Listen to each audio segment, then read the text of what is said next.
Okay, guess we're doing the video. All right. This is a request for the Kriegsman Infestation by the Perry God, a Half-Life Alex short. Lego.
And it got to him like that. Bub, these are good. I wish I could do some stuff like this. I suck at this kind of technical stuff. I couldn't make an animation to save my life. I'd get executed. But there we go. Infestation, a Half-Life Alex short. Damn good. I like these. That was a cool video.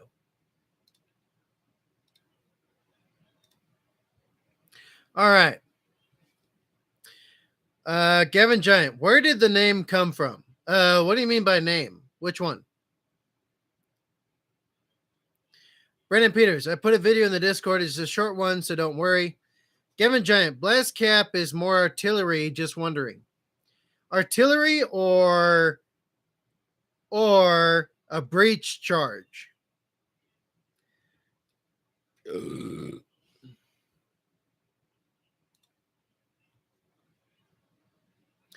Brandon Peters, that was a cool video. Brandon Peters, a lot, not an. Okay. Kriegsman, all right, time for some real shit. You should react to Roof Koreans by Popo Medic. Actually, I've already reacted to Roof Koreans, but it was a Count Dankula video. So double redundancy is not really a thing, my dude.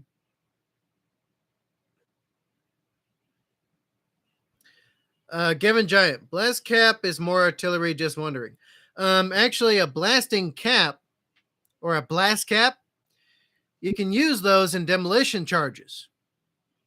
So, we used to we got real creative with our DIY explosives. So we all chewed a lot. So we get like our tobacco cans, stuff them full of HME, and then drill a hole in the side, put a blasting cap inside with a knot tied on one side, close the cap, and then cover it in double-sided sticky tape so that we could slap it on a door and then jump back like 10 feet, pop that sucker and do entry. Bub, those are so much fun. And you can carry like 50 of them. Like, no shit. Or there was the ones we made out of Coke bottles, which those were fun. Those were real fun. Toss them over the side of a freaking wall and pop that sucker. Have it filled with like rocks and different type of debris, and you basically got like a homemade, on-demand explosive shrapnel charge on steroids. Those things are so much fun. So yeah. Gavin Giant, basically the same thing. Not really. Because artillery is indirect fire. A demo charge is something you apply like right in the combat zone. You're not going to call in demo charges from artillery. Well, okay, unless you're talking about steel rain or something like that effect, which is a bit different actually. It's still indirect fire. Or you call for like Micklicks, but that's still indirect fire. Maybe if you call in for like mine layers, like mine laying artillery shells, which we do have, that's a different story entirely. But that's still indirect application of explosive charges.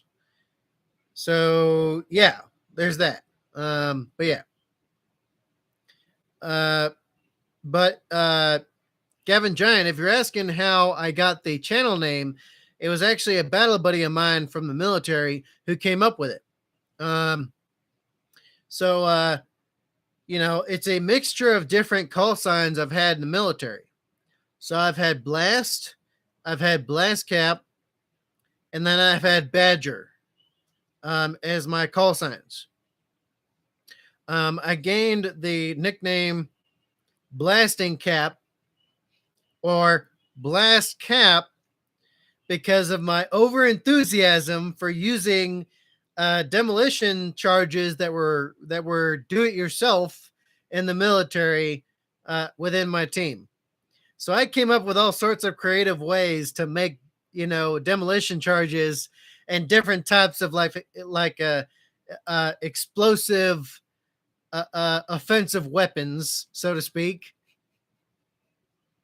I got real creative with the explosives. I'm not going to lie. I came up with so many different ways to employ explosives to our advantage.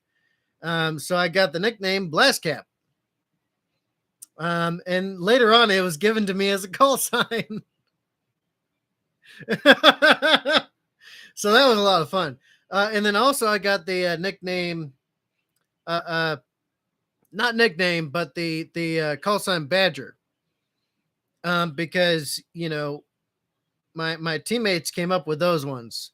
All the ones that were given to me, I did not come up with them by myself. They were given to me by other people because they're a lot more creative than I am when it comes to that kind of shit.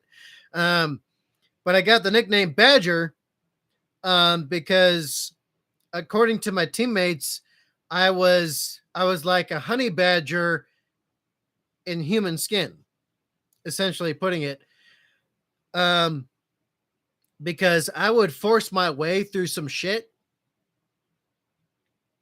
and just not give a damn during the mission. So like if I almost got hit by like 6 different EFPs, I wouldn't care. I just keep going forward. I was focused on the mission. So basically to the way that they explained it to me, I was like a honey badger. And if you know anything about a badger, okay, just look them up. Look up badgers. They don't give a shit about nothing. If they're after you, they're after you. They're going to fuck you up no matter what it takes. And apparently that was me. Although I didn't barely get a scratch my entire time in the military. So there's that. So yeah. So a buddy, so I was thinking of a name for the channel, and then a battle buddy of mine was like, "Hey, why don't you just mix together um your call signs from the military? People love that shit." And I was like, "You know what? You're right." And I was like, "How would I do it?" And he was like, "Well, your last team called you BlastCap. We called you Badger. BlastCapBadger." And I was like, "Hot damn. You know what? You're right. Let's go with it." And that's how it is today. So yeah, that's how I came up with the name. All right, Brandon Peters all the way down, basically. Brandon Peters, my video, I beg of you, my glorious soldier of great power. That no, that does not. That's not how this goes. I don't have any great power whatsoever. Brandon Peters, well, you could call in a minefield. Yes, you could. I've done it. Brandon Peters, oh, we're thinking the same, huh? Gavin Giant twice. It's the precursor to a projectile shaped charger. That sounds kind of lame, actually. Sorry to knock your suggestion.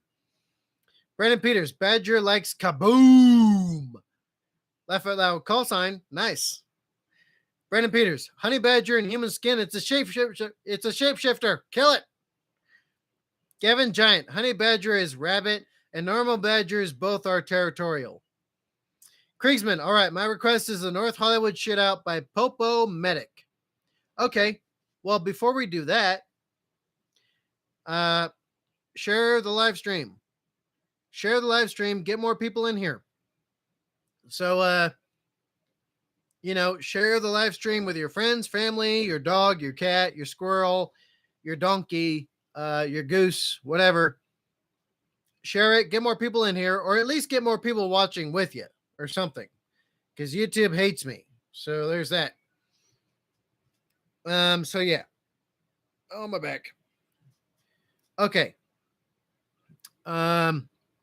So yeah, or become a member. That too. All right, let's get into this next one.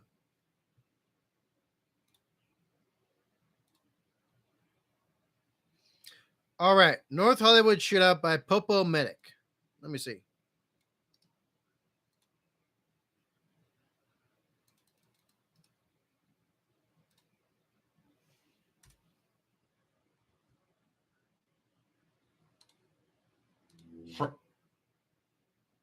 Okay, before we do anything else, I gotta add to the live stream so I don't get sued. All that beautiful crap. Edit that.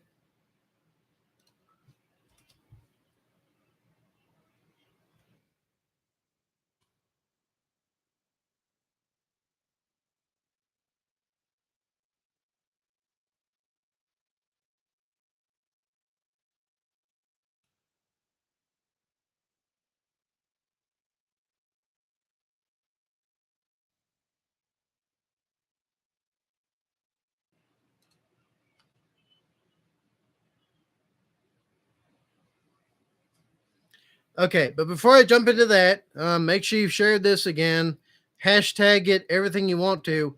I got a pizzle. Okay, my metabolism is going stupid fast since I've started doing sprints again, painful as they are. I'll be back in like 30 seconds, and then we're going to watch the video, okay?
All right. I know we've already covered the North Hollywood shootout on this channel, but Kriegsman is requesting it of me, and he's actually paying me to do this.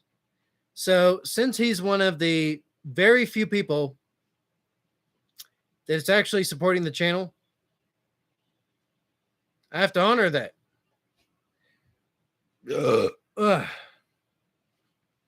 Gavin Giant, once you go, you can't stop, but I haven't seen you drinking. Something might be wrong. I am drinking. Trouble is that my metabolism is stupendously fast. I've started doing 10 sprints per day, and they're 440-meter sprints, going as fast as you can, balls to the wall, sprints. And bub, I've been doing that for a couple of weeks now since I ripped some muscles in my back. My freaking bub, my metabolism's gone through the roof. Anyway, so this is a request by somebody who's actually paying me to do this. The Heist and Battle of North Hollywood by the Popo Medic. Let's jump in. Friday, February 28th, 1997. Two professional bank robbers overtake a North Hollywood branch in Los Angeles. Sporting a military-grade arsenal and covered nearly head to toe in body armor. And as fate would have it, an LAPD officer in the right place at the right time witnessed the moment the gunman entered the bank. Military grade doesn't mean shit. It doesn't mean shit. It really doesn't. Your average military grade stuff is the same shit that you could find at your local gun store in the US. And in a lot of cases, it's actually better. Military grade is just a buzzword. This dude has pissed me off already. Military grade my fucking ass. Like, seriously. No. No. Illegally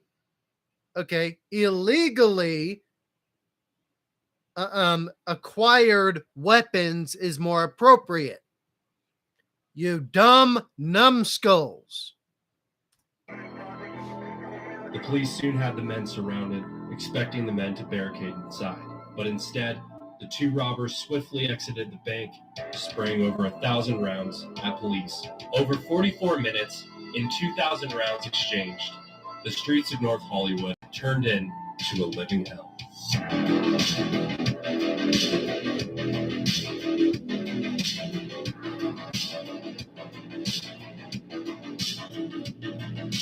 The two gunmen behind the North Hollywood shootout first met at a Gold's Gym in Venice Beach, California.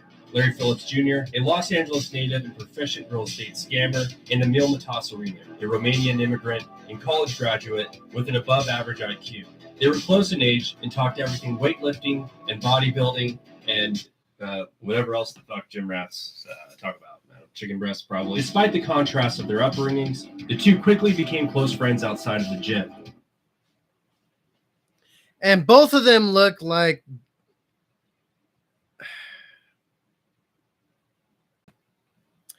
whatever. Just whatever. We've seen this all before on the channel, but I'm sure there's new people who want to see it, so cool. Kriegsman, back then, compared to the LAPD, it did. Well, yeah, because they've castrated the police over the years. They've absolutely castrated the police entirely. No wonder why they're so damn ineffective against everything, and they're just hiring whoever they can that will take the job for the minimal amount possible. Whatever. Brendan Peters, well, 12-gauge shots bounced off them, so it's pretty damn good armor. No need to be so angry. Well, I'm angry because these are just chock full of buzzwords. Buzzwords. Chock full. Buzzwords. Military grade. Stupidity is what it is. I have every right to be angry because I've served in the military. I know what I'm talking about. Gavin Giant, the thing with insanity, it's doing the same thing and expecting different outcome. Exactly. Brandon Peters, you're right at Gavin. Kriegsman, this was the 1980s. They only had pistols and shotguns. Brandon Peters, oh, you could do Rangers versus Crips by Popo Medic. We'll see. We'll see how good this video is compared to the one we did already. Oi! They bonded over firearms, philosophical ideas. They talked about their tough childhoods and their mutual hatred for authority, as Larry Phillips Jr. grew up around an ex-convict father who struggled with the law, and Matassarino, who grew up watching his home country of Romania violently collapse in 1989 on live TV. Their hatred for the world and the figures who ran it ran deep. In October of 1993, the two found themselves in some serious trouble when they were traffic stopped by an undercover Glendale detective while operating a stolen rental car. When the detective made contact with the vehicle, Phillips gave the officer a fake name. He then asked the men who the vehicle belonged to which Matassarino replied that the vehicle belonged to Phillips's mother. And after making checks, the detective ordered Phillips to step out of his vehicle, at which point the detective located a Glock 17 with a 33-round extended magazine in Phillips's waistband. Matassarino is still inside the vehicle, then tucked his pistol beneath the seat. Backup arrived, and both men were taken into custody. The vehicle was seized, and a laundry list of weapons and suspicious items were recovered from within, ranging from a Norinco, 1,700 rounds of 7.62, 3 Chinese-made 75-round drum magazines, 6 smoke bombs, 2 IEDs, a gas mask, wigs, 3 different California license plates, and 2 spray cans of gray hair coloring. That's right, these jokers were locked and loaded with some Just for Men. Now it's a party. Okay, I like that little jib right there. They had some Just for Men. They had some Just for Men. Ridiculous. Ridiculous. Any shoe. You know what? It's hard for me to feel bad for anybody in LA nowadays.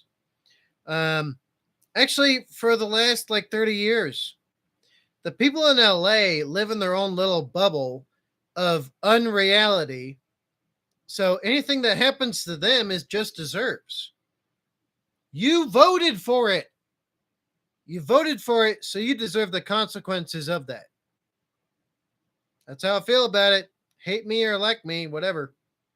Phillips was charged with conspiracy to commit robbery, grand theft auto, unlawful weapons activity, carrying a loaded and concealed firearm, and felony perjury. On December 27th, both men were only sentenced to less than 1 year in jail.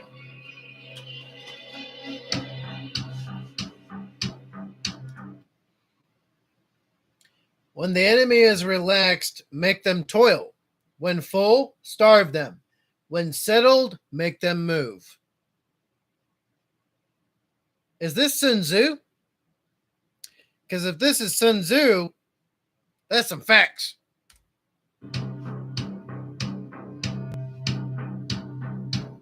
On June 14th, 1995, in the Los Angeles neighborhood of Winnetka, at approximately 12 p.m., Phillips and Matassarino stalked a Brinks truck. They followed the armored vehicle until it made a stop. They watched as the guard got out and made a delivery. As the guard returned and opened the back doors of the armored truck and was at his most vulnerable, Phillips and Matassarino opened fire with AK-47s. Both guards were shot.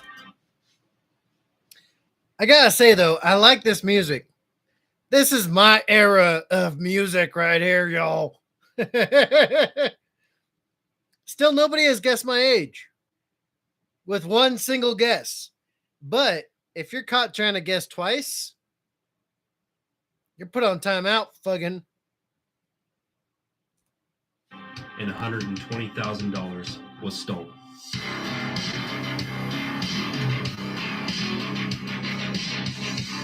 The Brinks guards luckily survived, and the robbery quickly made headlines. Given the level of violence, tactics deployed, and weaponry used, the FBI took exceptional interest, who they deemed at the time the AK-47 bandits. And it wasn't long until they struck again. On March 27, 1996, in the area of Woodland Hills, Phillips and Matasarino attempted to overtake another Brinks truck, but miserably failed. They once again stopped the armored vehicle and opened fire after it stopped, but the driver took off.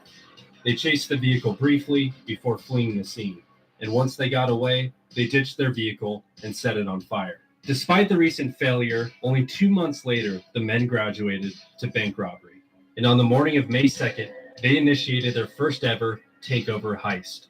They kicked open the bank doors, fired warning shots into the ceiling, swept the vault, and walked out in under 6 minutes with nearly $750,000. And high on success after $750,000. You know what I would do with $750,000? I'd employ all of my moderators and pay them to go to school for tech stuff to help me with the channel. If I had that much money, man, that's what I'd do. That's what I'd do. But damn, like, man,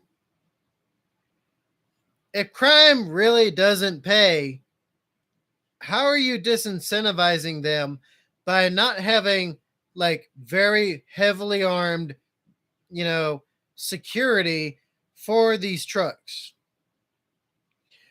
I know how these trucks operate.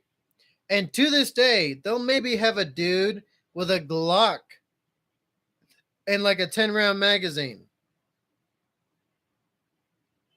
The hell's that going to do against somebody that has like AR-600 armor and automatic weapons that have APT? What the hell's that going to do to them? It ain't going to do shit. You're not securing nothing. You're not securing crap. In the military, the Brinks trucks in real life are what we call soft targets. They're soft targets because I can pop them wheels. I could get like a bottle cap worth of explosive with a tiny little BlastCap wire and pop that fucking door.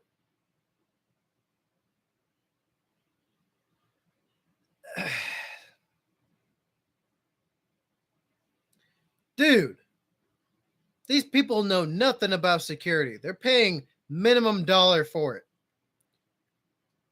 And police are castrated nowadays. So what the hell are the police going to do? What the hell are police going to do? Look at what happened in Uvalde. Okay? In Uvalde, everybody that's left on the force because of defund the police, which is the stupidest freaking thing possible. Because of defund the police, everybody left in uniform is a coward. They're a coward. They were like, oh, we're afraid we were going to get shot. While they sat there and listened to kids being shot to death. If I met any of those police officers in real life, I'd beat the shit out of them.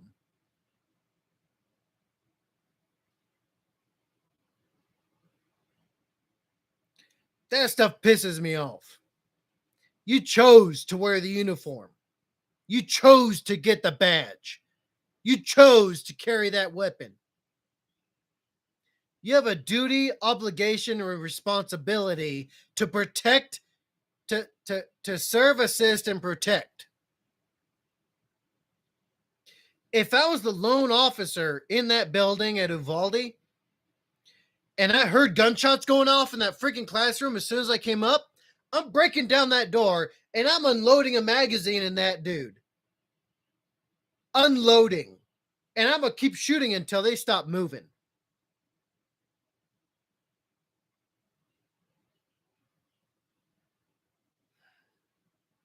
All right, let's continue. My bad. This shit gets me heated. They're making it out clean. They hit their second score only 29 days later. On the morning of May 31st, Phillips and Matasarino took over a Bank of America branch in Winnetka.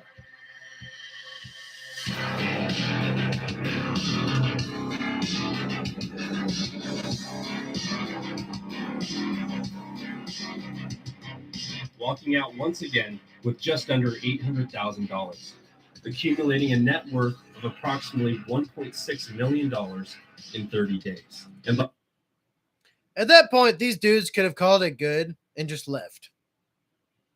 But no, because the majority of people in LA are unarmed because of the law. Okay, because people vote for stupid shit. These dudes can run willy-nilly until the police catch up. And it's still that way today. It's still that way. by this point, the FBI Violent Crimes Task Force and local law enforcement were rattled. The suspects were virtually uncatchable. It was evident that the two robbers had gone from violent outlaws to swift professionals in a short period of time, prompting the FBI to change the duo's name from the AK-47 Bandits to the High Incident Bandits.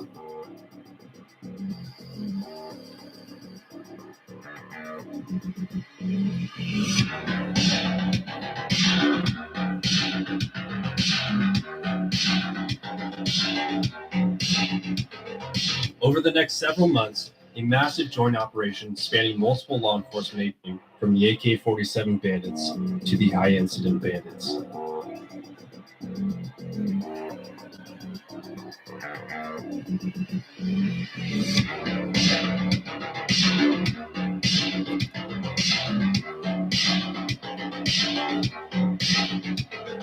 Over the next several months, man, this is my era of music.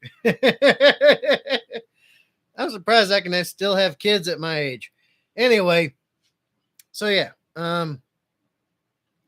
Here's the thing, okay? Here's the thing. If you choose to be unarmed,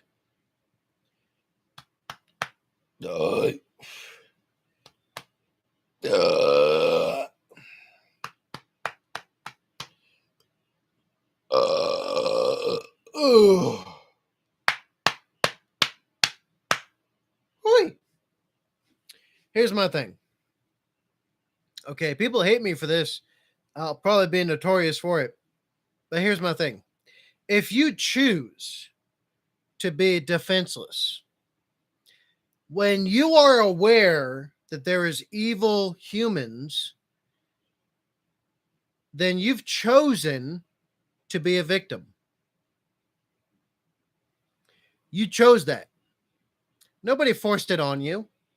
Nobody made you, okay, decide to be a soft target for anybody bad in the world. Nobody made you choose to be a victim to reality. You made yourself that way. So, in my mind, I have no pity for you. None whatsoever. None. If you are choosing defenselessness in the face of evil that you know exists in the human species, then you have made yourself deserve what happens to you. That's your fault.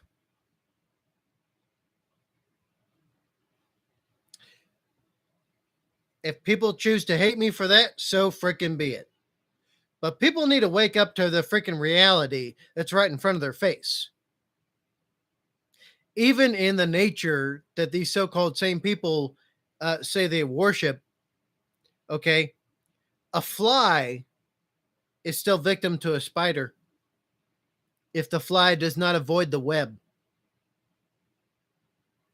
But a praying mantis developed the ability to eat the spider.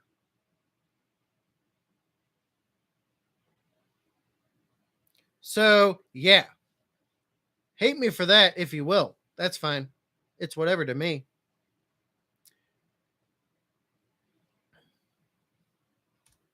A massive joint operation spanning multiple law enforcement agencies within Los Angeles County sent officers to stage outside of banks and other potential targets of the high-incident bandits. But the robbers at the time went on hiatus, upgrading their arsenal and mostly planning their biggest score yet.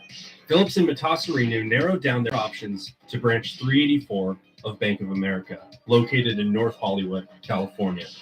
It was the largest bank in the area by far and had the potential to net them at least $2 million for 10 minutes work. It was the optimal location for many reasons. Professional bank robbers tend to hit branches located on street corners for a better escape egress. Branch 384 was a single building lot, meaning not only was it a corner branch, but it had two corners of the lot, with both freeway access nearby and city side streets leading into the valley. It was the perfect stage for the perfect heist. Could y'all tell I love this music? I remember them days. Bub, the hair, the bands, the music, the atmosphere. It was a totally different time. Man. Oh, I love the music. The music is actually detracting from the video for me. So anyway, let's keep going. They chose the date of Friday, February 28th, and they loaded up for war. They attached level 3A Kevlar body armor to the front and back of both their torso and extremities, basically making them pretty much invincible against the police who have 9mm. And speaking of bullets, holy shit! They loaded out with Norinkos with full auto conversions, 75-round Chinese magazine drums, a semi-auto HK91, two Berettas, and a fucking Bushmaster XM15 Dissipate. Yeah. Not legally obtained either. So much for your freaking gun laws, you dumbasses. Oh, we have to get rid of all guns. If you're trying to get rid of guns for yourself and not criminals who are going to get guns anyway, you deserve what's coming. You deserve it. Every single shred of it. Then loaded several thousand rounds of spare ammunition into the trunk of their white 1987 Chevrolet Celebrity. And both men knew there was no going back.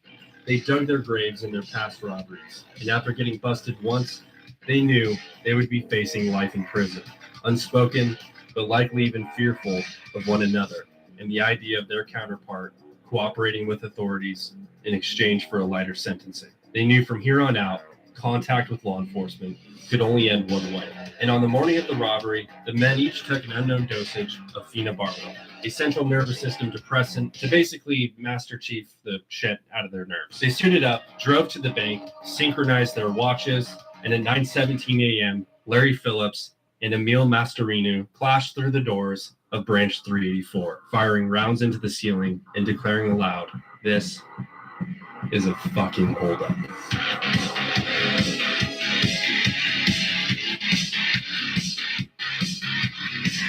While on routine patrol, as fate would have it, LAPD patrol officer Martin Perello entered the bank's intersection of Archwood and Agnes when he spotted the two heavily armed gunmen entering the bank at 9:17 a.m. And just like that, the milliseconds before the heist started, it was already over. Bub! Man, the music is fire. Absolute fire. You know what?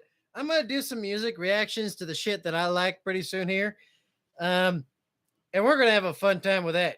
Or at least I will. And I'm not going to care if anybody else does.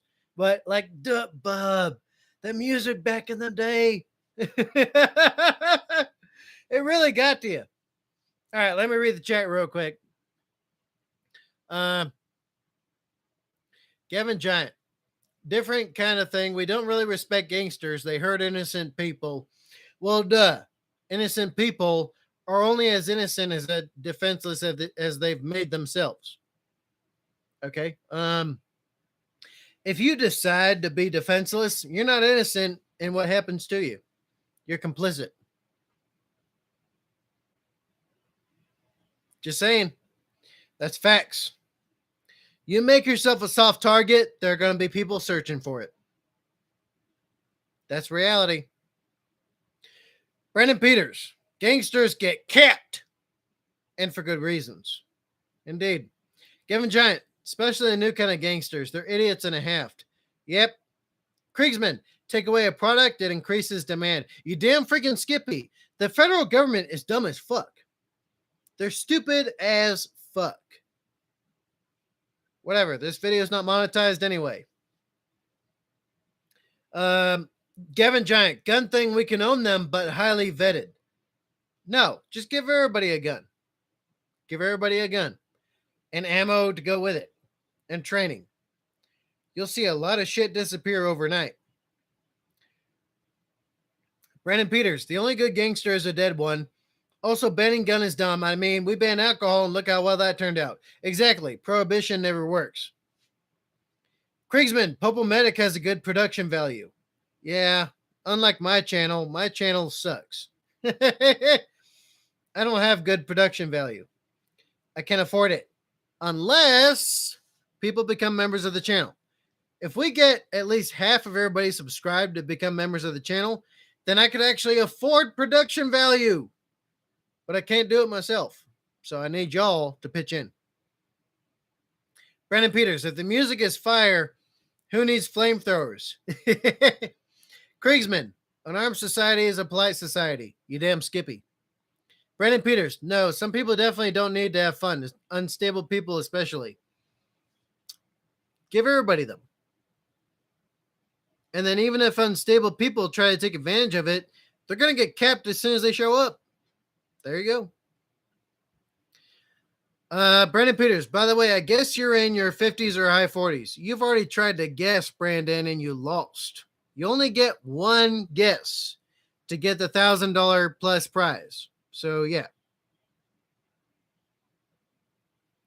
All right. There we go. All right. Let's continue. We have a possible 211 in progress at the Bank of America.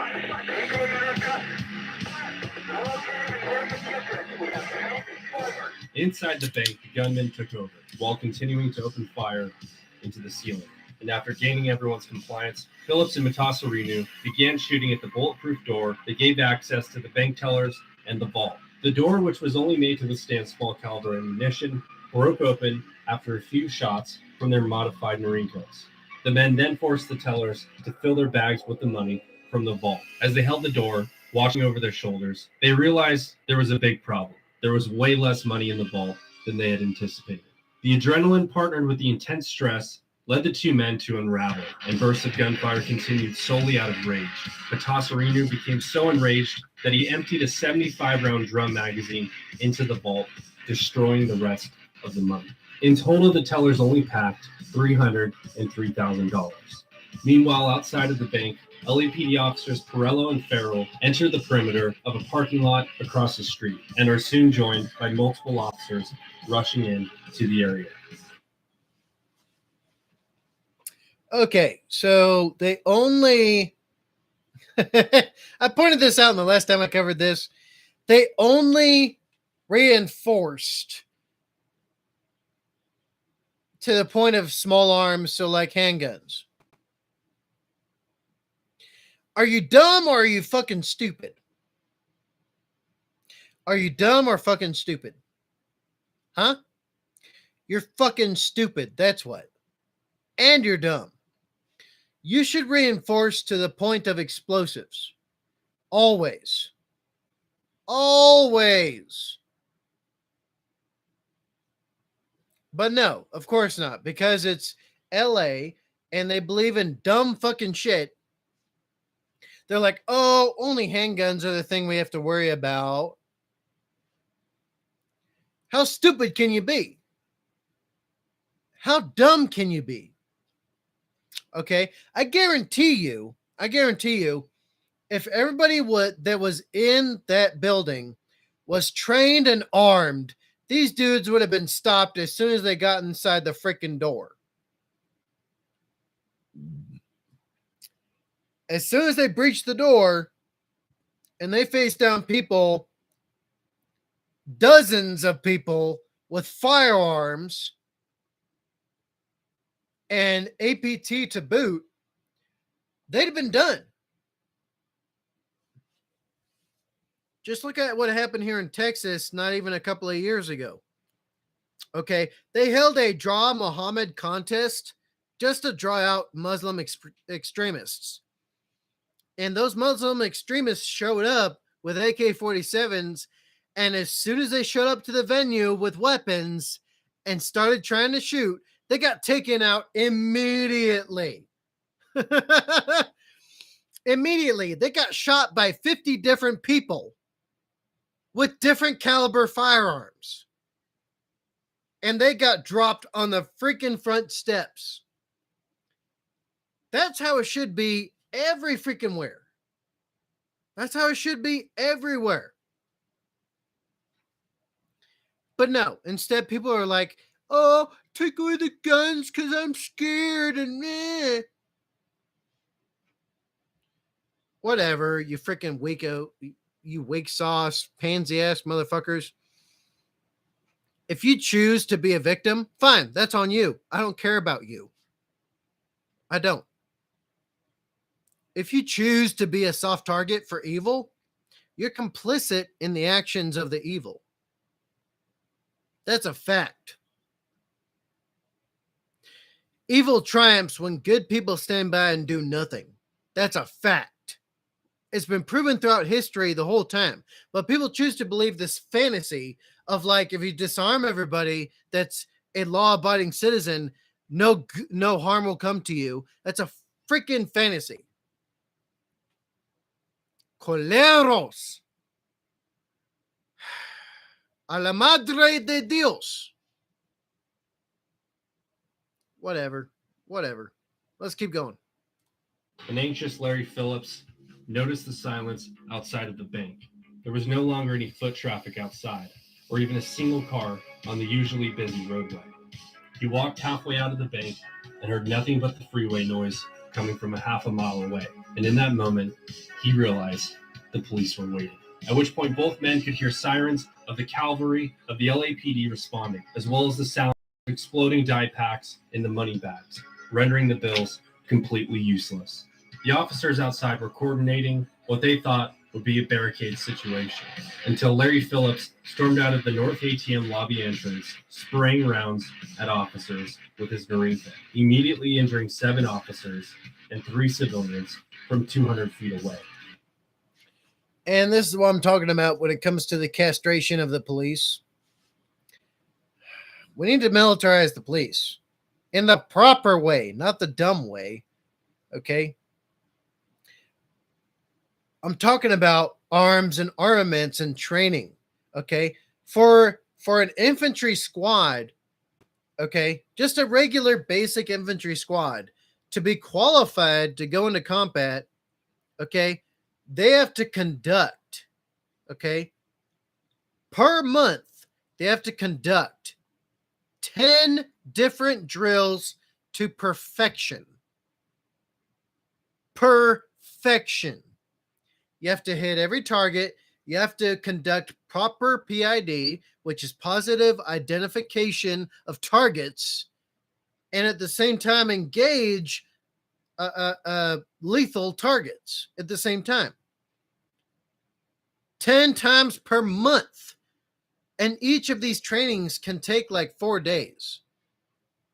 And that's 4 days being up from 4:30 until 2200 every freaking day.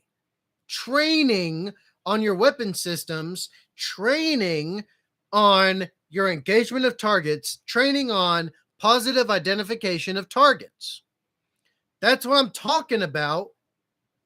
Militarizing the police is holding them to the same exact standard the military is held to.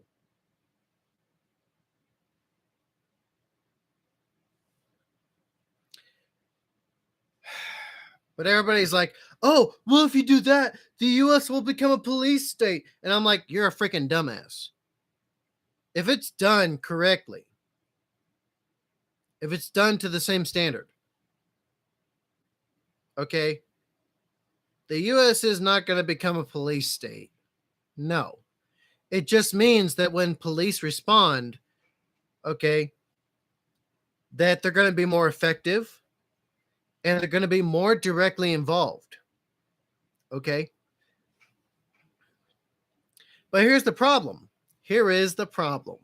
Okay. The problem is that too many people, okay, assume militarization means you want tanks in the streets. You want missile carriers in the streets. You want to use explosives on humans. Okay. That's not the case at all. That's not what I'm saying. You're taking everything I'm saying to a totally different level that you've been brainwashed to believe. I'm not talking about a police state at all. Not at all. That's a dumbass realization that you think you've had. Not at all. I'm talking about holding police to the same exact standard of training, responsibility, accountability as the military. Okay? Whereas, what do police nowadays do? Nowadays, you train for like a couple of months at a police academy and you're good, and that's it. There's no more training. There's no more tactics, techniques, and procedures perfection. There's no more consistency. You're just whoever you are, and that's cool, whatever. You just have a sidearm, and that's it. No, that's not what I'm talking about at all. That's dumb as hell. Dumb as hell. Anyway, we could talk about that another day, okay? Let me read the chat. Okay. Brandon Peters, an armed society is a safe one. I actually did a PowerPoint about that. I agree. Actually, I would like to see your PowerPoint. So if you have a channel, put that PowerPoint on the channel, and I'll do my best to look at it for you. Gavin Giant, a PowerPoint, laugh out loud. Right? Brandon Peters, I didn't know I'd get 1,000. Damn it, Gavin. Yep, for real. Real awesome guy twice. You still taking reaction requests? Laugh out loud. He said, fuck. Yeah, at this point, I've given up. Bub, look, okay. Real awesome guy. Unless you're a channel member or you're doing a super chat every single live stream, this channel is going to be over on July 30th. So on July 30th, if we don't get enough supporters, enough members, this channel is done. The whole thing will be deleted. I can't do this by myself anymore. I just can't. I can't afford to. I'm so deep in the red, it's redonkulous. Brandon Peters, well, not many bank robbers have assault rifles, plus budgets are a thing. Well, to go back to an argument you and I had a while ago, corporations should value human life a lot more.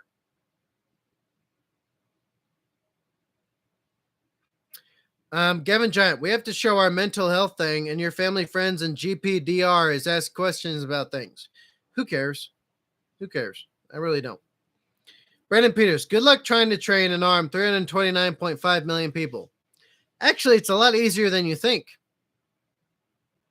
A lot easier than you think.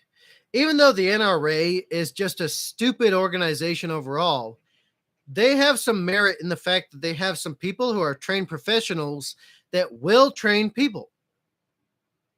They will train them. Okay? If the NRA would get their shit together and stop being dumbasses, okay, the NRA could do a lot of good. And if not, then if I get enough channel members to support the channel, I'll start my own shit. I'll start my own shit. I'll do training. Okay. I will do mentorship. Okay. And I will try to get people on board to help people to learn how to use weapons and use them effectively and safely. But you know what? I'm not counting on that because the majority of people are not even in the live stream. So what's the point on gambling on something that's not a guarantee? You know what I'm saying? Brandon Peters, he said hi to real awesome guy. Kriegsman, welcome to the stream, right? Gavin Giant, didn't know drills for the schools. Drills for the schools are like, oh, try to shut the door and hope that nothing bad happens.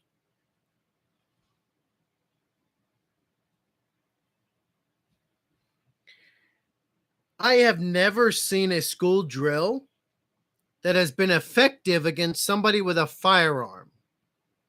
Not ever. Not once. All of them are dumb and stupid.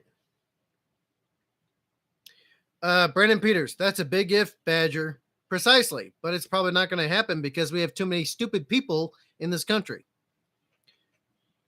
Brandon Peters, a missile carrier would be kind of funny to see used on a shoplifter. You know, you got a point there. You got a point there. Somebody using a Micklick on a shoplifter. Kevin Giant, police and training is kind of weird. No, it's not. Brandon Peters, I don't know if the U.S. has enough money to do that kind of training. We have billions of dollars to send overseas to Ukraine. The states can afford it since they voted for it. Tell me I'm wrong. Brandon Peters, by the way, the video I posted is by Commissar Gamza. Damn you, Gamza! I love Commissar Gamza. I love that dude.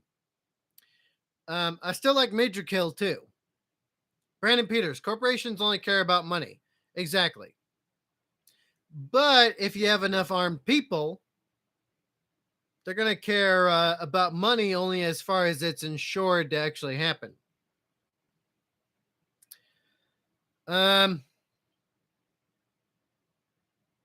Gavin Giant, I'm going to have to love you and leave you, ladies and gents. Keep safe, vigilant, and blessed. Thank you, Gavin Giant. I hope you become a member in the future. Kriegsman, all right, well, I got to head out, Badger. You have a good night, my man. Stay strong. I'm trying. But if we don't get enough members by July 30th, then the channel's done. The channel's over with. I'm going to delete everything. Brandon Peters, in my book, the original empire uses military for police work, and they're really good at their jobs. Well, then maybe run for Congress? I don't know. Let's continue the video. They returned fire at the robbers, but I got a pizzle, so I'll be right back. their 9mm had little effect on the heavily armed gunman. LAPD officer James Zaborban, only a few months out of the academy, gets a shot off on Phillips, wounding him. The gunman turns his attention to Zaborban, who dives across his fellow officers, blocking the shot. He then seeks cover into a nearby dental office, where a dentist by the name of Jorge Montes quickly turns his dental office into a makeshift emergency room. And at this time, the elite members of the prestigious LAPD SWAT team arrived on scene. Many of the members, at the time, were even founding fathers of the LAPD's first ever SWAT team, who had a fierce reputation and a highly successful rate of solving the problems within high-risk incidents.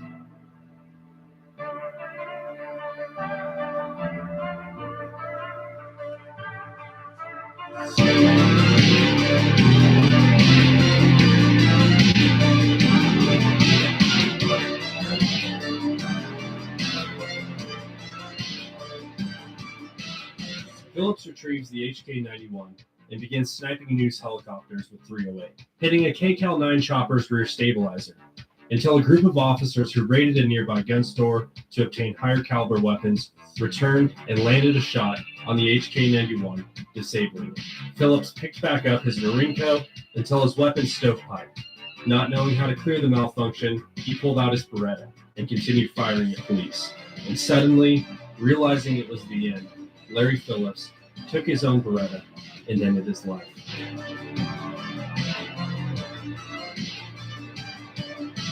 Matasarinu tried to escape by hijacking a civilian's truck, but failed.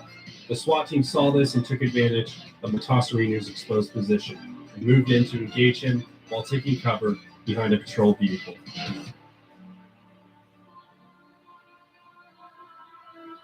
The SWAT team opened fire, but they couldn't find an angle on Matasarinu, taking cover behind the engine block of his vehicle. LAPD SWAT officer Rick Massa decided to prone out and found the exposed feet of Matasarinu, got a good sight picture, and opened fire, hitting Matasarinu twice in the ankle. Matasarinu collapsed and began skipping rounds towards the SWAT team from beneath the vehicle while laying on his back. And with Matassarini's body now exposed and still skipping around towards SWAT officers, the SWAT team opened fire. And after being shot 29 times, Matassarini surrenders to police. As they secure Matassarini's weapon and place him in handcuffs to search for additional weapons, Officer Rick Massa stands over him. Matassarini looks up at Massa and asks him to finish him off, to which Officer Massa declines and says, "I'll see you in court." Matassarini succumbed to his wounds and died 56 minutes later. As the deadly shootout came to an end, the SWAT team entered the Bank of America to rescue the employees and customers from the vault. After the incident occurred, the LAPD realized the importance of firepower after realizing their 9mm fucking sucked. And they received 600 M16s from the Pentagon, officially birthing the requirement of patrol rifles. Okay, so turns out that militarization of the police actually works out. Who would have thunk?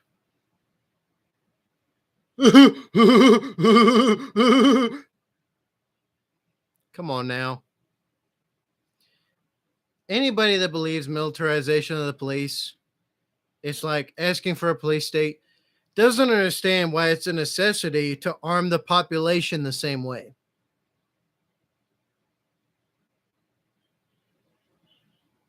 Okay? The checks and balances go down that far. Yes, they do. The checks and balances is the police are armed just as well as you are. They're just better trained, or they're supposed to be. So yeah.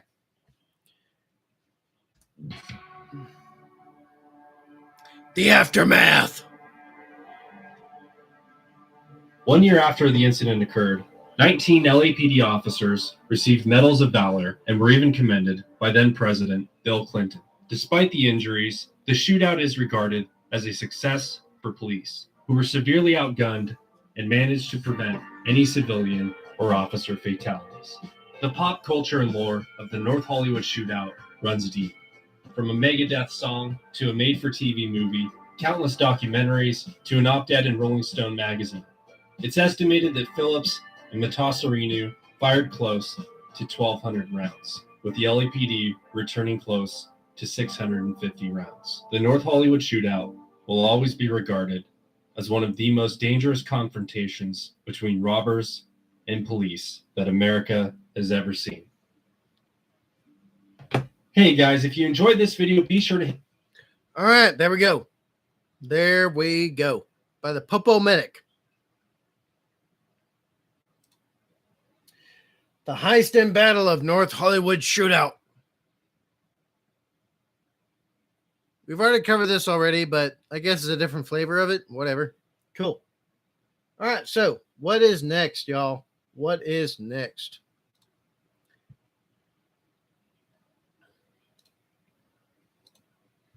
What is next? Y'all better tell me. Y'all better tell me. Otherwise, I'm just going to fuck off and go play some Twitch and play some games on Xbox Live. And just talk shit about dumb people.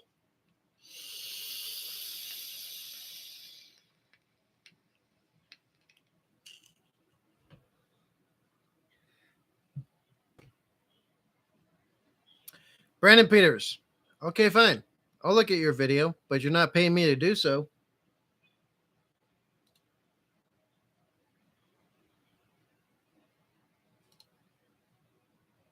My hello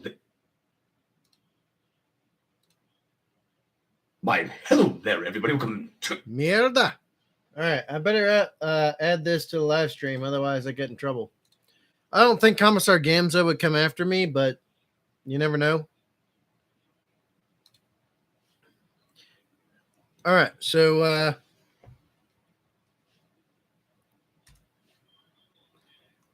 Commissar Gamza.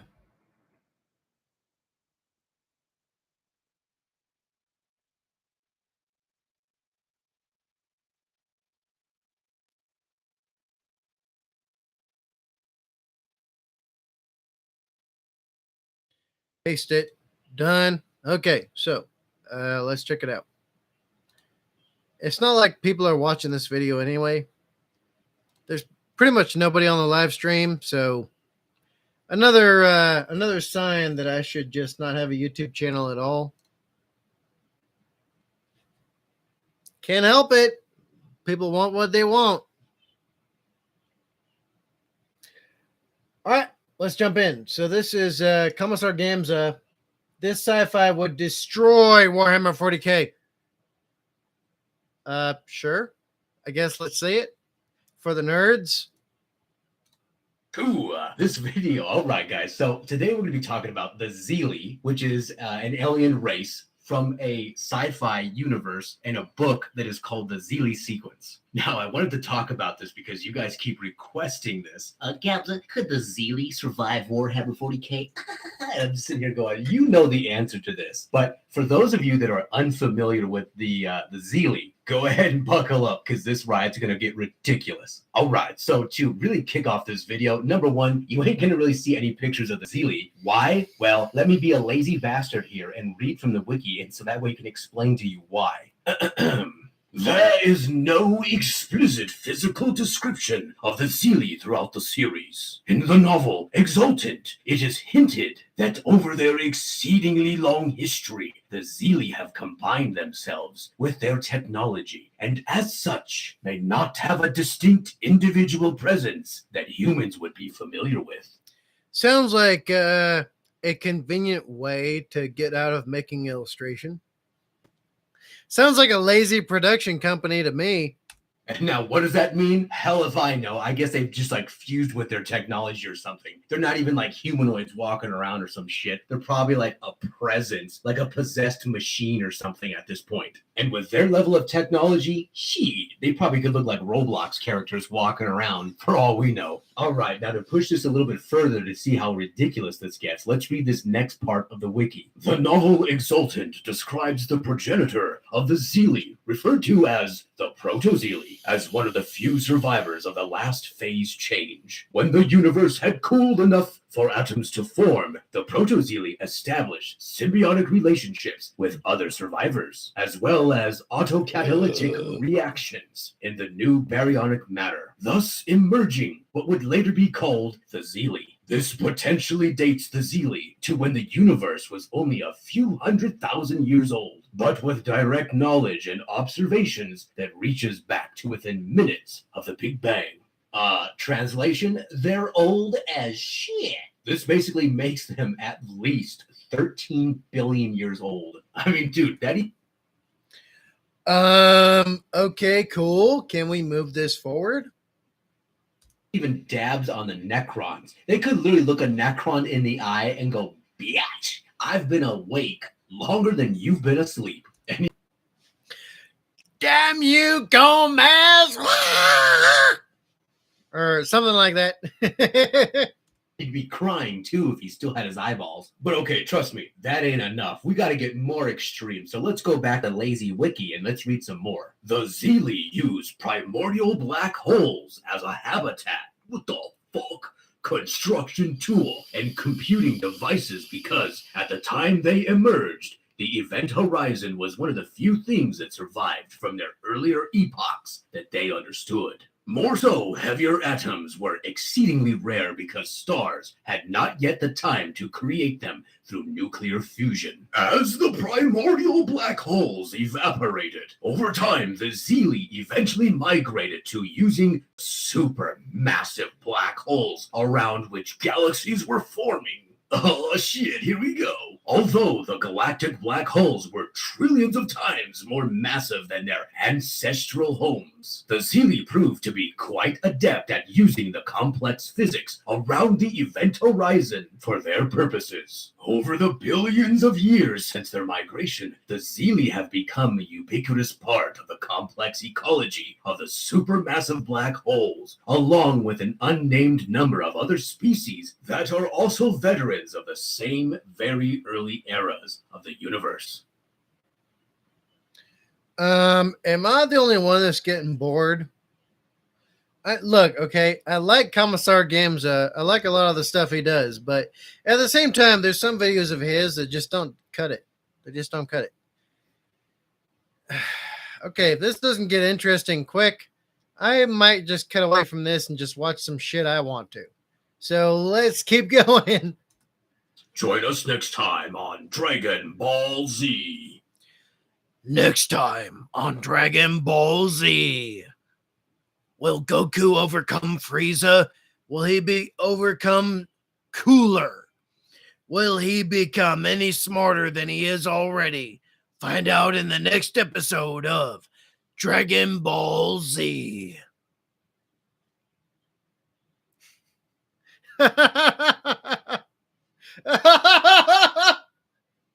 So ridiculous. Let's keep going. All right, I don't think I'm the one that needs to say this. This is getting ridiculous. These things lived not only in the primordial black holes, but eventually when you got like those massive black holes that formed, then they migrated and started living in those things. Need I remind you that even in the book The Great Works, there is a Catan that literally runs away from a black hole. So even the Catan run away from those things, and the Zeely live in them. And that Catan didn't run from like a super massive black hole. He ran from a tiny one. But trust me, that ain't enough. Now let's go ahead and explain a little bit more about their technology. What I am about to read would make Buttermilk Bob poop his pants. The Zeely. Buttermilk Bob always saying, "Damn you, Gomez!" Ah! Look, I like Major Kill and I like Commissar Gamza equally as well. I love them both, but they both don't have 100% all the way across the board entertaining videos. Just saying. They are a universe-spanning civilization with instantaneous, faster-than-light time travel to any point in time in the universe, and temporal duplication of ships. Their entire race exists in a time loop that resets at the end of the universe and goes back to the beginning. So their knowledge and technology continues accumulating. Their construction is based on molded time-space or Zeely constructed material or XCM, which is effectively immune to brute force attacks. Okay, this has gotten boring really fast. Sorry, Brandon, but this one just does not cut it. It does not cut it. I'm sorry, my man. I'm sorry. This doesn't do it. This ain't it, Chief. This ain't it. I tried, okay? I tried, but Gamza made this one just purely a certain way, and I can't do it. I can't do it. I'm about to fall asleep. Okay? So, yeah, I like Gamza, but this isn't one of his best videos, to be honest. So, yeah, this is like, the Zele are like, you know, my horse is bigger than your horse type of style kind of thing. So, man, it just, look, okay, I've been spoiled with my comics and my lore and all that stuff that keeps things interesting. So yeah, like this just won't cut it. This just won't cut it. I'm sorry. I'm sorry, my dude.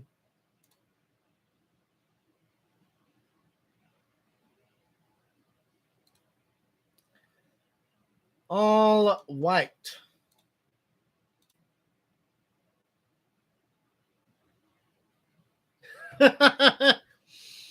I should end the live stream right here because, hey, look, it's me.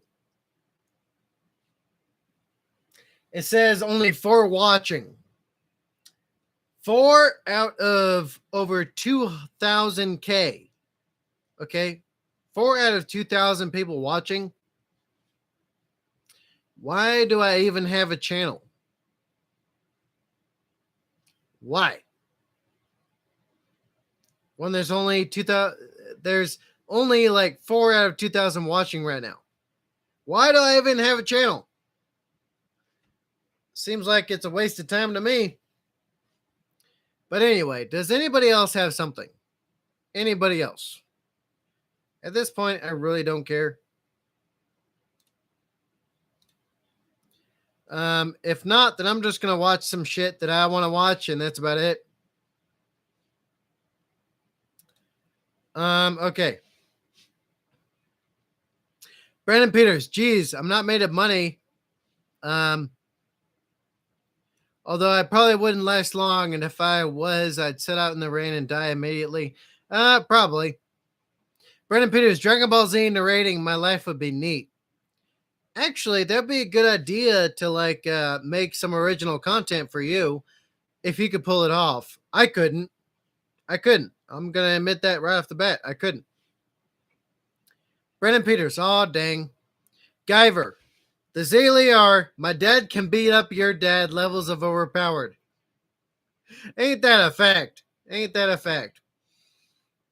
Guyver all the way down. Power gets boring when it's clear the author is just stacking more and more bullshit to Dickwave. Yes. Guyver, I think a lot of people don't like streams because they don't have hours to sit and watch. Then why are they subscribed? If they don't have hours to sit and watch, then why are they even here? That's a question. Then again, it might be because my channel is going to die real soon. So I'm just cynical at this point. Guyver, they prefer 10 to 30 minute video long videos. I don't know. People are weird, I guess. All right, we're going to watch some shit that I want to watch.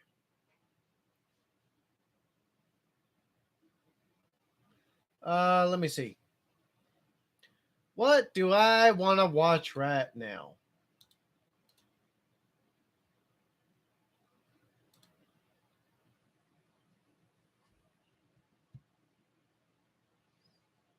Let's see. What do I want to watch? I'm pretty fickle.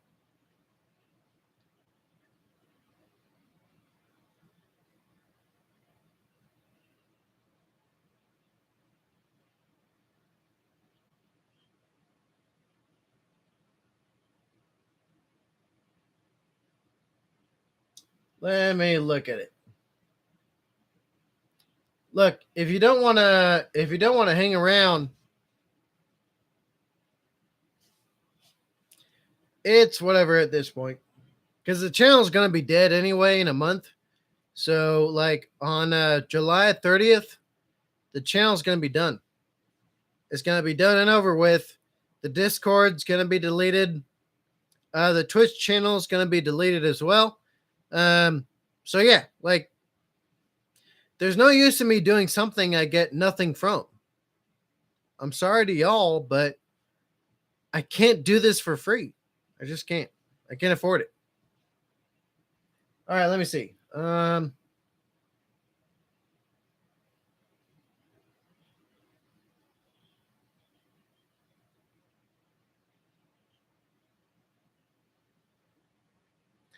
Let's see. How about the infographic show?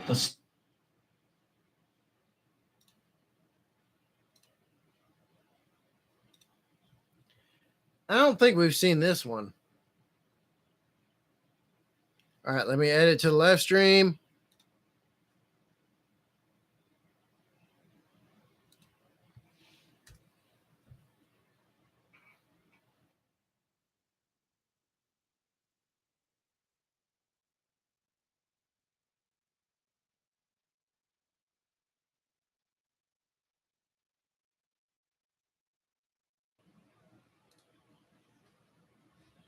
All right, so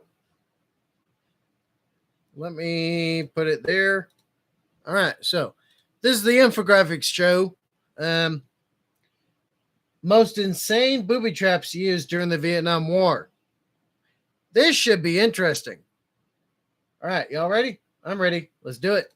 Soldier carefully walks through the dense jungles of Vietnam. Suddenly, he stumbles across a hidden tripwire, and with a sudden swoosh, a massive mace made out of bamboo and fitted with spikes comes swinging down out of the tree cover, smashing into his chest. Next to him, his buddy makes one false step, and after a slight click, an explosion rips his foot and most of his lower leg off. This is the hell that was the most terrifying booby traps of the Vietnam War.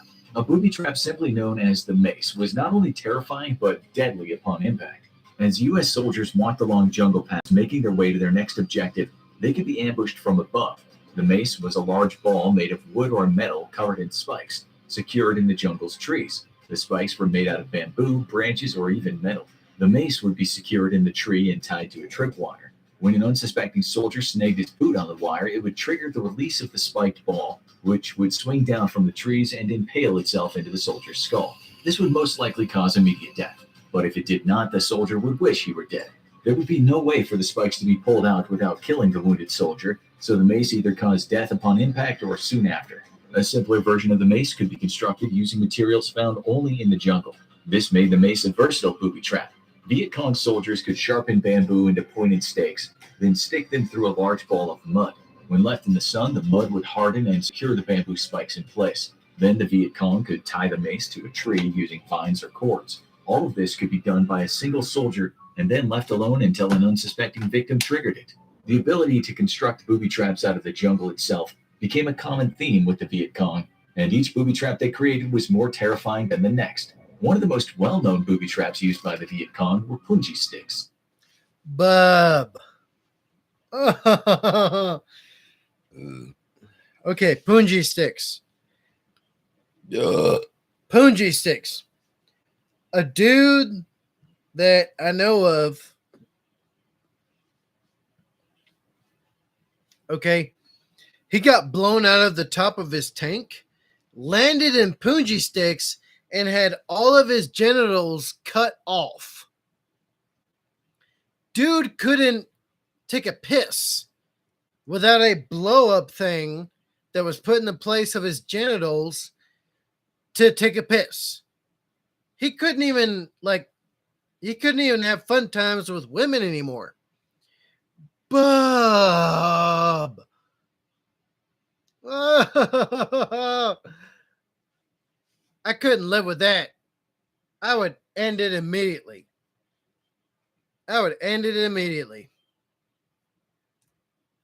These were sharpened bamboo stakes that were placed in a camouflaged hole. If a soldier fell into the pit, they would be impaled on the stakes. It was a truly horrible trap, but was super effective.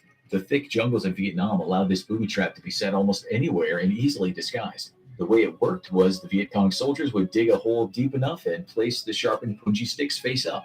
Then they would weave a bunch of branches and leaves together to make a false ground.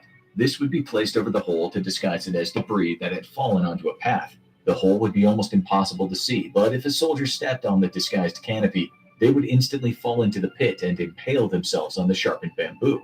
However, this booby trap could be made even worse by a few gross additions. Some punji sticks were lined with regular sharpened bamboo, while others had spikes covered in human feces or animal waste.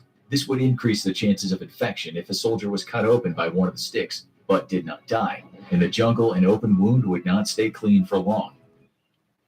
So the one guy I met that was a victim of punji sticks, he was, this was back when I was a CNA and I worked in a manor for old folks.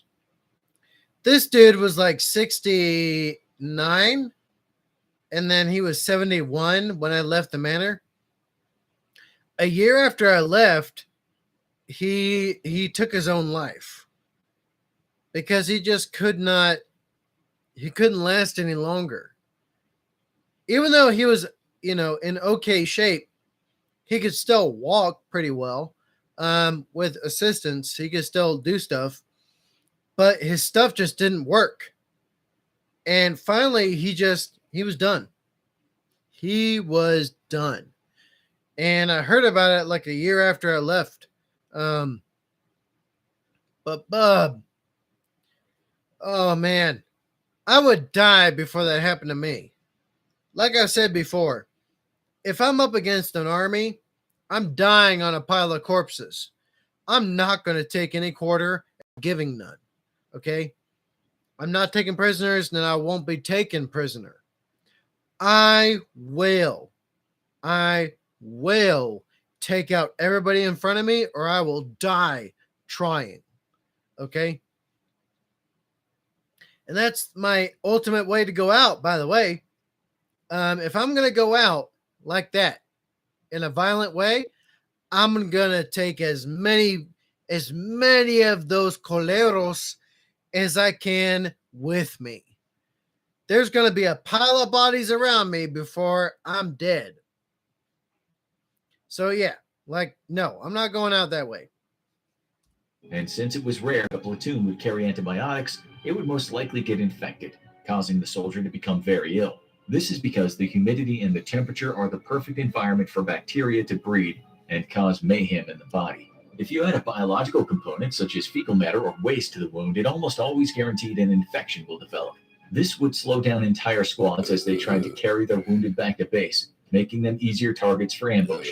So it would seem the Viet Cong were not only using the punji sticks as booby traps, but as a form of biological warfare as well.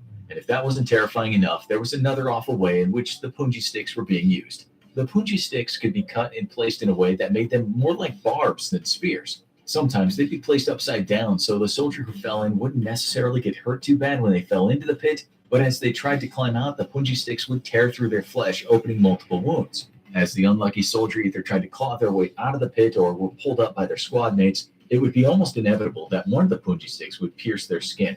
This is just like fish hooks. If you've ever gone fishing and you've seen fish hooks, they have barbs on the curve and on the inside curve of the fish hook so that a fish can't just pull away. And then when you pull them out of the water, they got nowhere else to go. So yeah, like bub. Hail to the no, Smoke. Hail to the no. is when covering the points in bacteria-laden waste would cause the most damage. Kind of one of the reasons why when I went through a certain type of school, they put barbed stuff through our skin and ripped it out. And then, of course, they would bandage us and give us a shot, of course, because they don't want to take you out after Ronin Sage. But, or, no, I didn't say that after Sage. They don't want to take you out completely, but they want to weed out the people that just can't handle it. Okay? For the most part. So, yeah. They would subject you to a lot of shit they expect you to be subjected to. Oh, man. Oh, just remembering that stuff, like, brings back unpleasant memories. Thankfully, I never had to, thankfully, I was never a POW, but bub, no, I'd die first. I would die first. Even if that, look, even if I have to do it myself, I would die first. It would almost be worse to be wounded rather than die by being impaled. By slowly succumbing to infection, the screams of the wounded soldier would not only give the squad's location away, but the slower pace would make the grueling trek through the jungle even more perilous. But there is a worse pit to fall into than one filled with punji sticks. An unlucky soldier that stepped in the wrong place might find themselves in the bottom of a pit filled with venomous snakes. In the words of Indiana Jones, snakes. Why did it have to be snakes? This would be on the mind of any soldier who fell into a hidden viper pit. The hole itself would be camouflaged in a way similar to punji sticks booby traps, but instead of sharpened bamboo in the bottom of the hole, there would be hundreds of snakes. When the soldier fell in, he would disturb the already hungry and disgruntled snakes, causing them to attack immediately. As he writhed around, covered in the vipers, the soldier would receive bite after bite filled with venom. And these weren't just ordinary snakes, they were bamboo pit vipers. These snakes may not have been very big, but their venom is deadly. A single bite from one of these snakes could kill a healthy, full-grown adult within minutes. And they were actually nicknamed the two-step snake by the soldiers. This was because the venom of a bite from a bamboo pit viper would cause a soldier to collapse after only taking 2 more steps. And if there were any baby snakes in the hole, the pit became even more deadly. Young snakes still produce venom, but they can't control how much is released with a single bite. This means when bit by a baby viper, they release their entire venom payload into the victim, making them even more deadly than the adults. Bub. And that's why we have Rhino systems. Okay, so Rhino systems is basically like a 15 foot like pole that's on rollers, but it's really heavy. So the front of those rollers is like you know, almost like 80 pounds. So you'd roll it in front of you during jungle training, and it would trip up any type of camouflage there was for holes in the ground. This was something I think was developed in Vietnam, but I'm not sure. And it would fall into the hole for you. So you could avoid the hole entirely, pop out some phosphorus, toss it in that hole, burn that hole entirely, and then proceed around the hole. I don't know if they used that in Vietnam or not. I was never told, but it was something we were trained on. And that stuff is terrifying. Terrifying. All right, I'm going to let y'all continue the video. I got a pizzle, so I'll be back in like a minute. Regardless of age of the snakes in the pits, there would always be a lot of them. Any soldier who fell in would be repeatedly bit and had zero chance of making it back to base alive. The vipers were not only used by the Viet Cong in camouflage pits, but in many other types of booby traps as well. In fact, the vipers were a natural booby trap that was plentiful in the jungle. The Viet Cong soldiers would often carry a pit viper in their packs. This was a way to booby trap their own supplies if they were killed or captured by the enemy. It also served as a deterrent from anyone going through their supplies without permission. If a United States soldier came across a Viet Cong pack, they would open it to see if anything was useful inside. However, if it was booby-trapped with a bamboo pit viper, the soldier might be bitten as they reached into the pack to see what it contained. This was a deterrent, but if the Viet Cong soldier got lucky, the snake could kill anyone trying to steal their supplies as well. The pit viper was also used to booby-trap the tunnels that the Viet Cong used as a means to get around and stay hidden. As U.S. soldiers crawled through the tunnels looking for any enemy soldiers, they might come across these deadly snakes tied to sticks or placed in the holes in the wall. Crawling through the dark tunnel complexes was scary enough, but not knowing if there were venomous snakes set as booby traps throughout them must have been terrifying. A soldier that was focused on what was ahead of them might miss a pit viper on the ground or hanging from the tunnel ceiling. One wrong step by the U.S. soldier could mean a fatal bite, causing him to collapse and die in the blackness of the Viet Cong tunnels. Snakes were used to booby trap pretty much anything that could have been. So it's not too different from like my experiences clearing caves in Afghanistan. So in the tunnel complexes of Afghanistan, in the early years, the Taliban would just set EFPs or booby traps. There's not a lot of snakes in Afghanistan. Or if there are, I've never come across them. There are camel spiders. That was about the biggest worry we had. But clearing cavern complexes in Afghanistan was more difficult because of the fact that they would set things that were dangerous to them and us. So like EFPs, IEDs, mines, a couple of times we came across tripwires. Thankfully we spotted them. So yeah, that kind of shit. Which is a little bit different from the jungles of Vietnam, I will grant that much. Not too dissimilar of an experience. Because when you're clearing a cavern complex, you have to be so careful. The ground is uneven. The tunnels are uneven. Some of them go down, some go up, some go sideways. They don't have a lot of light. So yeah, like shit was dangerous. So yeah, I know how dangerous this kind of shit could be, but mad respect to the tunnel rats. The tunnel rats, there were some ballsy motherfuckers. Ballsy motherfuckers. Because of what they were doing.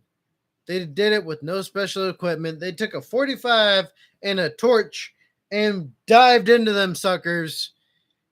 And a lot of them didn't come back. So yeah, mad respect to them dudes. Valuable to the enemy. They were hidden in weapons caches, food stores, and supply crates. Basically, if a U.S. soldier found a Viet Cong supply stash, they needed to proceed with caution and assume it was booby-trapped in some way. Snakes were not the only terrifying booby trap used to deter U.S. soldiers from going through Viet Cong supplies, though. Others included sharp blades, rigged explosives, and live ammunition. These types of booby traps came to be known as keepsake lose hand traps. If a soldier was going to go rummaging through the stash of Viet Cong supplies or personal items, there was a good chance they would encounter a booby trap of some kind. So if a soldier stuck their hand into something to try to remove a keepsake, they might lose their hand to one of these next crazy booby traps. A seemingly innocent supply stash was often rigged with explosives. This was done to deter U.S. soldiers from taking military supplies, food, and anything that would help them defeat the Viet Cong in the war. It was better for supplies to be blown up than fall into enemy hands. Viet Cong supply caches would have grenades wedged in them, so if a soldier started moving things around, the pin would be pulled out and the grenade would detonate. These traps were often lethal, but like the punji sticks, if the grenade maimed or seriously injured a soldier, it could actually be worse. Pieces of shrapnel could be shot in every direction, wounding multiple targets at once, and making the entire platoon vulnerable to counterattack. The chances of surviving a grenade at close proximity were not good. But the chances of So the thing about unconventional warfare is that you're basically going off of your enemy's willingness to treat their casualties. So if you come across like a fundamentalist, like extremist group, they're not going to care they took casualties. They're not going to care. They'll keep soldiering on. But you can wipe them out. It's just going to be harder.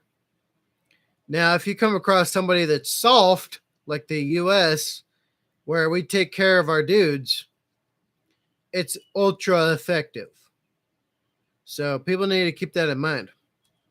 surviving a serious injury without putting the rest of your squad mates in danger was even worse. A favorite type of Viet Cong booby trap actually had nothing to do with useful supplies at all, but with flags. The Viet Cong figured out early on that when the United States soldiers secured a base or outpost, they would just take down the VC flag that was currently flying there. Sometimes this was just to replace the flag with an American one, so the Allies knew the outpost was under their control. Other times, soldiers would keep the flag as memorabilia.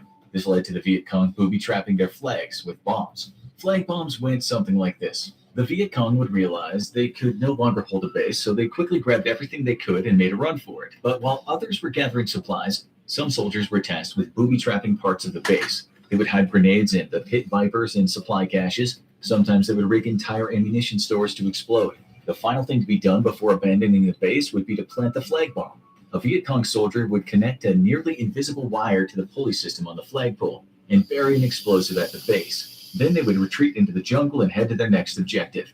Eventually, the U.S. soldiers would enter the abandoned base and search for anything of use. Someone would be in charge of bringing down the enemy flag, so it was clear the base was captured.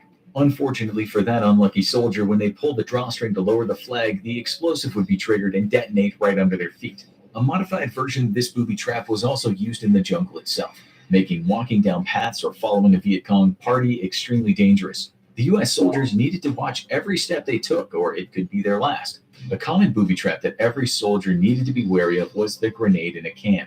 This was simple, but a deadly trap that could be deployed anywhere and at any time. The way a grenade in a can worked was that two empty metal cans would be wedged into the ground or mounted in the trees along a path. The safety pins of both grenades would be removed.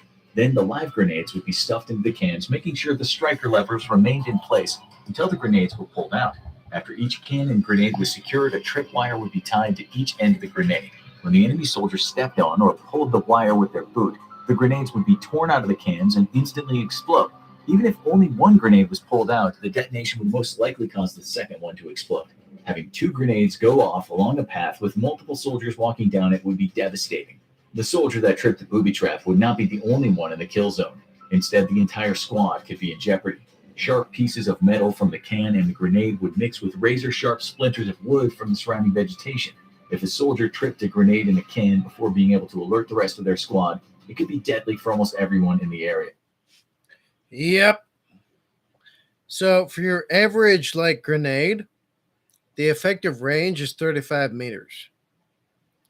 So that's why, squads are trained to stay beyond 35 meters, or, they're trained to be at 35 meters or more, so that if a grenade goes off, it will only take out one or two people. or a mortar for that example, or an explosive, a IED, the same thing, depending on the size of the IED, of course. But that's a bit different compared to how they target you. So yeah, like definitely have to stay beyond the range.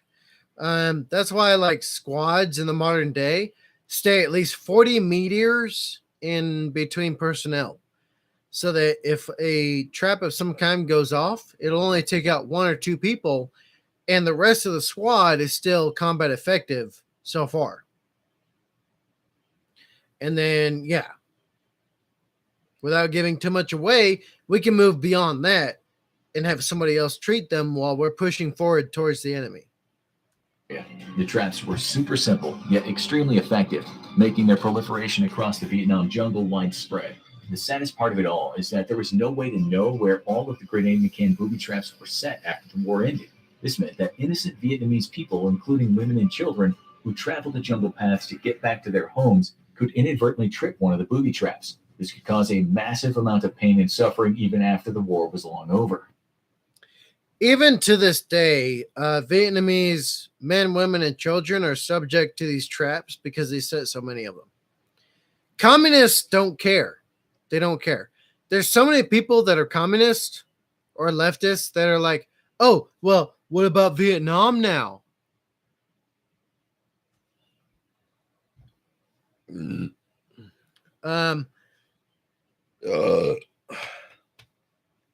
Y'all are complete fucking idiots if you believe anything the government of Vietnam says.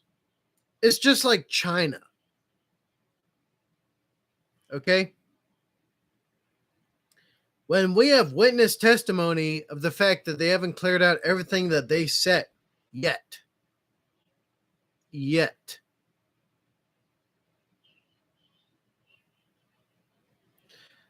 So, yeah, you can't use communism in Vietnam as an example for shit, because people are still dying from the crap the communists pulled.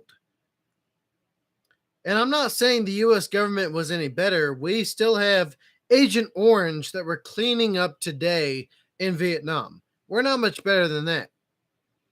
We could have done better, but no, we didn't.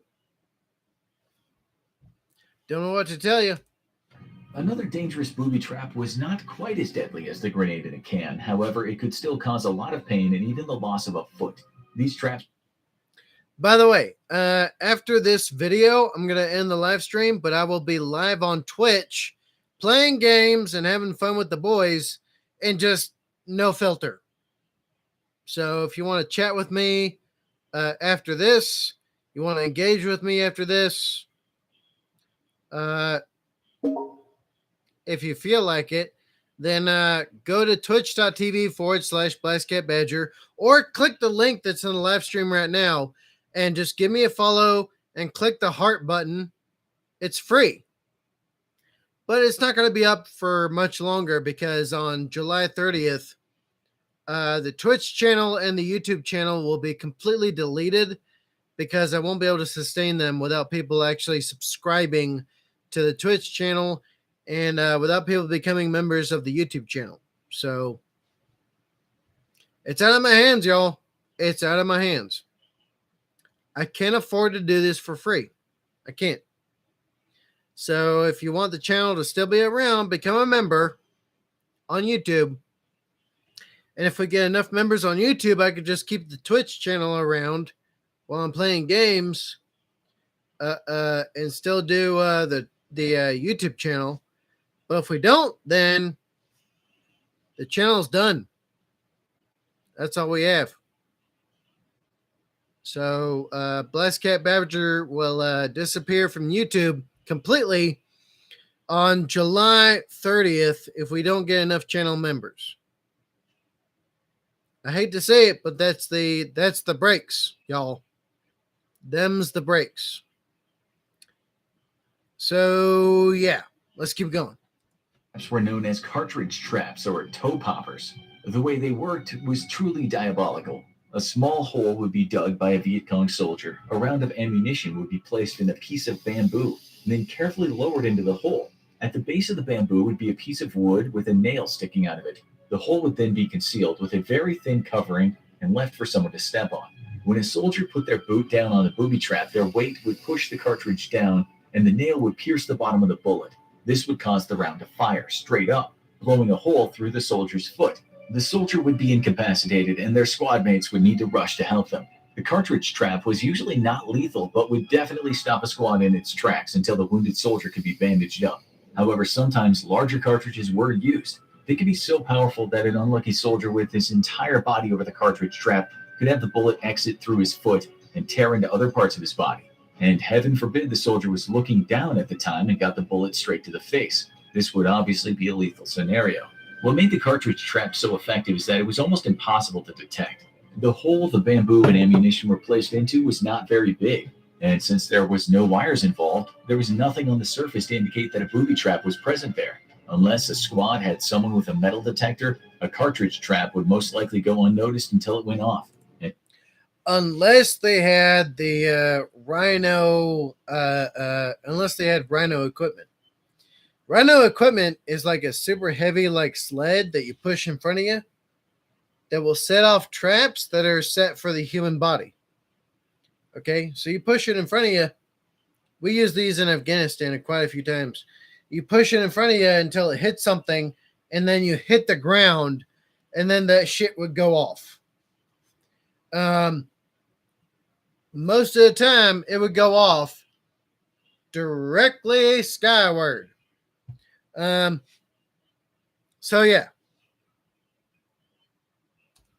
And even if a soldier did have a metal detector, due to the size of the trap, they would need to be relatively close to it before it would be detectable. And by then, it may have been too late.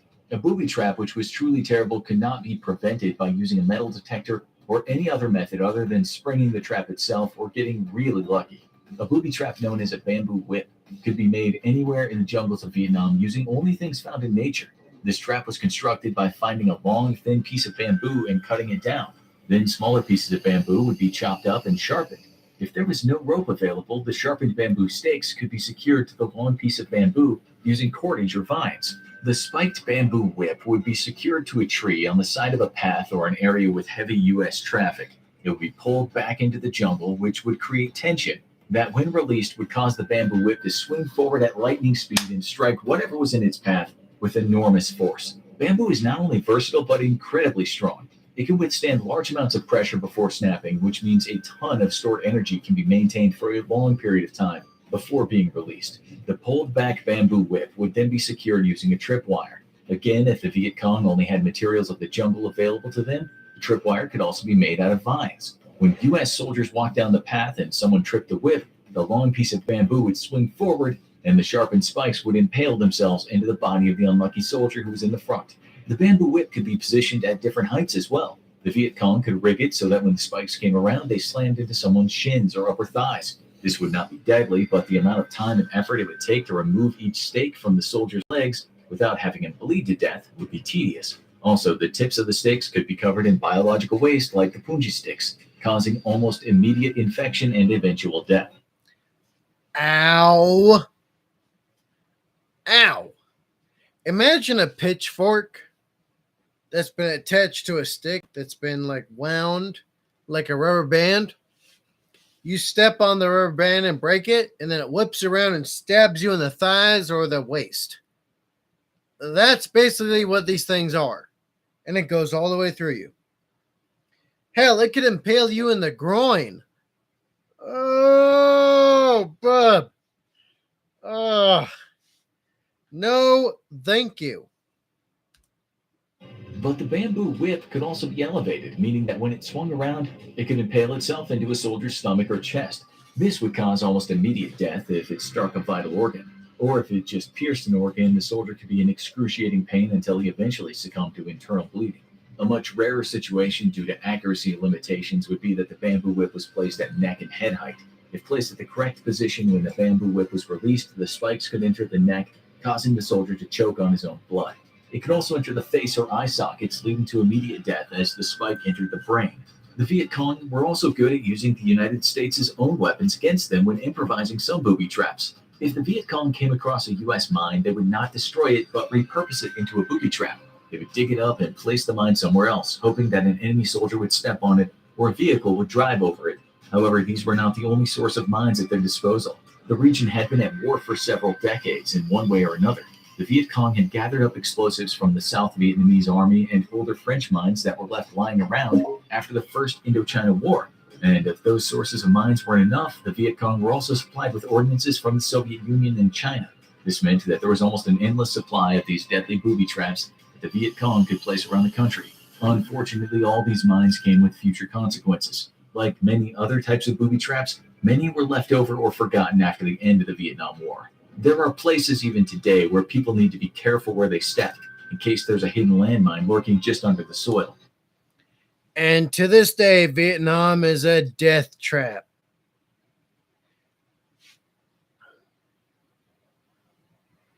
To this day, the communists did not care. Okay, the far leftists didn't care. They did not care who they trapped. They didn't care that there were traps left over after the Vietnam War. If it was my decision, we wouldn't be over there trying to clean up Agent Orange at all. We would tell the Vietnam government, hey, good fucking luck. You chose communism over freedom, so that's your grave. You dug it. I wouldn't care. I wouldn't care. Approximately 40,000 Vietnamese people have died from landmine explosions since the war's end. Another somewhat ingenious booby trap is reminiscent of something out of medieval times, except the Viet Cong version had a slight twist. The bow trap looked like a wooden crossbow. This was another one of the booby traps that could be constructed using only materials found in the jungle. This particular device was mostly used at the beginning of the war, as it took a while to build and was not as effective as other booby traps. However, the bow trap could cause all sorts of problems for a United States platoon if they were not careful. The bow was created out of a straightened branch and some rope. A stick would be whittled down to a fine point, and the whole setup would be placed on a stand. The string would then be drawn back and tied to a tripwire. The entire bow could be covered in brush, and since the bow was made out of materials from the jungle, it would blend right in. When a U.S. soldier tripped the wire, the arrow would be released and sunk itself into their body. This was obviously excruciating, and if there were multiple bows set up in the same area, they could lead to several casualties. However, the Viet Cong took things a step further with these booby traps by adding poison to the tips of the arrows. Most of the bow traps were set up to be aimed at the midsection of the body. This allowed for the greatest chance of hitting the target and delivering a full dose of pit viper venom and other toxins. The Viet Cong seemed to favor some booby traps over others. This was especially true due to the variety in these next types of traps. Foot traps came in all shapes and sizes in the Vietnam War. Sometimes the Viet Cong would use a metal bear trap that would snap its jaws shut on the ankle of a U.S. soldier who wasn't paying attention. However, the bear traps were limited in supply and could be found easily using metal detectors. Therefore, the Viet Cong began to design their own foot traps. Some of the foot traps were as simple as digging a hole in the ground and lining the sides with sharpened sticks or nails. When a U.S. soldier's foot fell in, the entire leg would be shredded to pieces. Other foot traps used a series of wooden blocks that were embedded with spikes. These worked similarly to bear traps, except they were used creating wood and pointy objects that the Viet Cong had available. The jungle wasn't the only place that contained hazards set up by the Viet Cong. Even when entering huts and buildings, U.S. soldiers needed to be careful. The door trap was easy to make and incredibly deadly. A decent-sized stick with spikes could be suspended above a doorway and tied in place using a tripwire. When a soldier walked through the opening, they would pull the wire, causing the wooden stakes to swing down and slam into their chest. The force at which the door trap was able to send the sharpened wood spikes into a soldier's body made it incredibly deadly. The downside for the Viet Cong was that this trap could only be sprung once, and there would only be one casualty, but it definitely made the U.S. soldiers think twice before entering a building. Booby traps were... And yet people got angry at us for setting fire to any hut that, they had a chance of entering. Yeah. Yeah. I don't blame nobody for what they did. I really don't. were highly effective at slowing down, killing, or deterring United States soldiers, which was one of the main reasons they were used so often by the Viet Cong. They knew they would never win the war using traditional tactics. The United States military had more advanced ships, aircraft, and vehicles. This meant that the Viet Cong would lose almost every battle they fought if they went head-to-head with a heavily armed U.S. force. They discovered this quickly and almost immediately switched tactics. Women and young children were also used to deploy different kinds of booby traps. This allowed for large areas to be covered in booby traps while the soldiers were deployed in different regions. Every able-bodied person could help in the war effort. Didn't matter who you were. If you could carve a stick and tie some string, you could make a booby trap that would hurt the enemy. According to the Australian Ministry of Defense, around 11% of all deaths and 15% of injuries in the Vietnam War were due to booby traps. The number of U.S. soldiers wounded during the war was around 300,000 men, which means that about 45,000 Americans were injured by the terrifying booby traps of the Viet Cong. Now watch why Vietnam War tunnel rat job was so deadly. All right, there we go. There we go. All right, what do y'all think? What do y'all think? All right, so to reiterate, I will be live on Twitch after this, having fun with the boys, just playing games and stuff, just trying to chillax and talk shit about stuff. So, yeah. And it seems like we got basically no one on this live stream, so I question if I should even do live streams. What's the point? We barely get anybody in here. So why continue? That's a big question I have right now. All right. Brandon Peters. 35 meters is quite a distance. Yes, it is. Damn, that's a lot of traps if it's still happening today. Today, yes, it's still happening. And the communist government of Vietnam is like, oh, it's not happening. Evan Twice. Don't mind this channel, but lots of people overestimate his truth and realism, not as lies, but it can make things sound much simpler and easier than they really are. Yeah, that's true. Life is good when you are live streaming and YouTube isn't demonetizing you for saying words like suck. Yes, you're right. Anywho, looks like this is the end of the live stream on YouTube. I will be on Twitch after this. The link is in the live stream right now. I'll be live on Twitch, which is also a channel that will be deleted on July 30th if we don't get enough members. So yeah, become a member if you want the channel to stay around. But if you don't, then don't become a member, and this channel will disappear with everything that it has. So yeah, you want me to stick around and keep doing stuff? Become a member, become a decent human on the channel in title, in action by getting the title. So become a decent human. So there's that.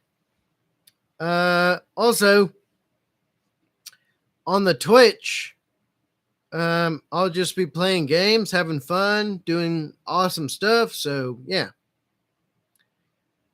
I'm sorry that this has to end this way, but unfortunately, the majority of people say this channel is not worth $4 a month. So why am I going to keep it if it's not worth that much? I can't help what the people say.